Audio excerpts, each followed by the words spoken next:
Hey guys, welcome back to our channel Madhu's world. ఈ రోజు Sunday challenges day. So ఈ week ని నేను ఛాలెంజ్ తో వచ్చానంటే బేసిక్ గా నేను ఒక 1 2 3 మంత్స్ నుండి చికెన్ నాన్ వెజ్ తినడం మానేశాను, ఎగ్ తప్ప. ఒక ఛాలెంజ్ లాగా తీసుకొని నేను ఇన్ని రోజులు తినను అని చెప్పి ఛాలెంజ్ తీసుకున్నాను. బట్ ఇప్పుడు ఆ ఛాలెంజ్ బ్రేక్ చేశాను. రీసెంట్లీ ఒక 2 3 డేస్ బ్యాక్ నేను ఛాలెంజ్ ని బ్రేక్ చేశాను. నాకు ఈ ఛాలెంజ్ బ్రేక్ చేశాక అర్థమైన విషయం ఏంటంటే నాన్ వెజ్ మానేయడం వల్ల మనకి యూజ్ ఉంటుంది అని. బికాస్ ఎప్పుడైతే నేను నాన్ వెజ్ తినడం స్టార్ట్ చేశానో కొన్ని చేంజెస్ తెలుస్తున్నాయి స్కిన్ లో గానీ, హెల్త్ విషయంలో గానీ. సో ఈ 1 వీక్ నుండి ఓకే ఫైన్, 3 మంత్స్ నుంచి మానేసాం కదా, చేంజ్ ఉంటుందిలే, ఓకే ఫైన్, నో ప్రాబ్లం, మనం తినేద్దాము, నెక్స్ట్ ట్రిప్ ఉంది కదా, ఆ ట్రిప్ కోసమైనా తినాలి అని చెప్పేసి తినడం స్టార్ట్ చేశాను.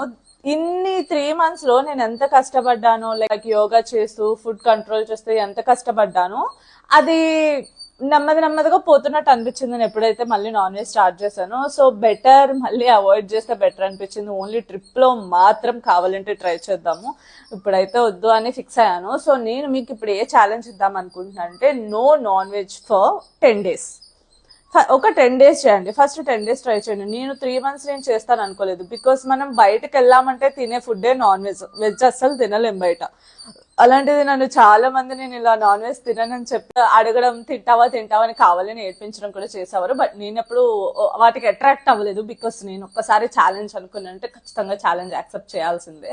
సో దానివల్ల నేను ఎప్పుడు అంత అట్రాక్ట్ అయ్యా, అబ్బా నాకు తినాలనిపిస్తుంది, నాకు క్రేవింగ్ వస్తుంది, అలా లేదు.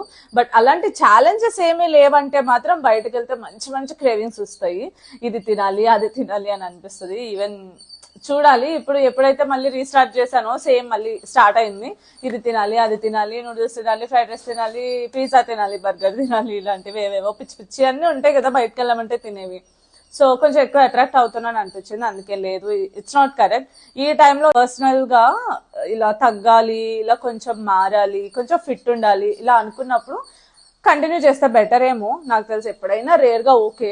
కమింగ్ టు ద పాయింట్, చెప్పా కదా ఈసారి నేనేం ఛాలెంజ్ ఇద్దాం అనుకుంటున్నానంటే ఒక 10 days కంటిన్యూస్లీ అసలు నాన్ వెజ్ పట్టుకోకుండా ఉండడానికి ట్రై చేయండి. నార్మల్ గా ఇంట్లో ఎక్కువ నాన్ వెజ్ తినలేని వాళ్ళకైతే ఇది చాలా ఈజీ. మీరు ఒక 1 month పెట్టుకోవచ్చు. బట్ రెగ్యులర్ గా నాన్ వెజ్ మాత్రమే తినే వాళ్ళకి ఇది చాలా కష్టం. ఎవరైతే ఇల్లు వదిలేసి జాబ్స్ కోసం హాస్టల్స్ లో, రూమ్స్ లో ఉంటున్నారో మీకు ఇంకా కష్టం నాకు తెలుసు.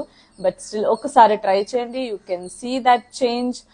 అంటే మేము ఈ 3 months నాన్ వెజ్ మానేసిన తర్వాత నాకైతే ఈ ఫిట్నెస్ ప్రాసెస్ లో చాలా క్విక్ చేంజ్ కనిపించింది. సో మేబీ అది కూడా మీకు హెల్ప్ అవుతుందేమో. ఎవరైనా యోగా చేస్తూ ఇలా లీఫీ వెజిటబుల్స్ తో డైట్ చేస్తూ ఉంటే మీకు ఈ నో నాన్ వెజ్ ఛాలెంజ్ కూడా హెల్ప్ అవుతుంది. నేనైతే నో నాన్ వెజ్ ఛాలెంజ్ అయితే తీసుకున్నాను, కానీ ఎగ్ అయితే మానలేదు. ఎగ్ తినేదాన్ని, but chicken, mutton, fish, prawns ఇవైతే అసలు తీసుకునేది. ఇప్పుడు కూడా నేను మళ్ళీ ఆ ఛాలెంజ్ తీసుకోబోతున్నాను.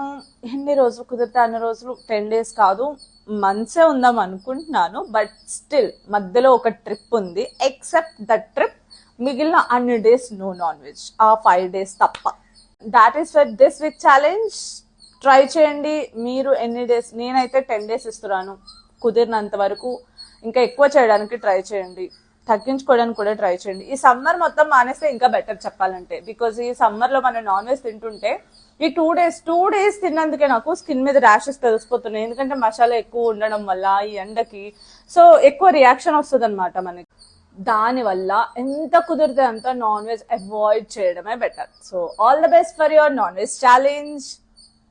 ఓ మై గాడ్, నేను ఎప్పుడైతే ట్రై చేయలే. నైస్ కదా. సో మీ అందరికి ఎంత మంచి ఆల్ ది బెస్ట్ చెప్పాను. Okay, hope you will do this, you can do this. Thank you so much for watching. Bye bye. Signing off, Madhu B. Sethi. Thank you.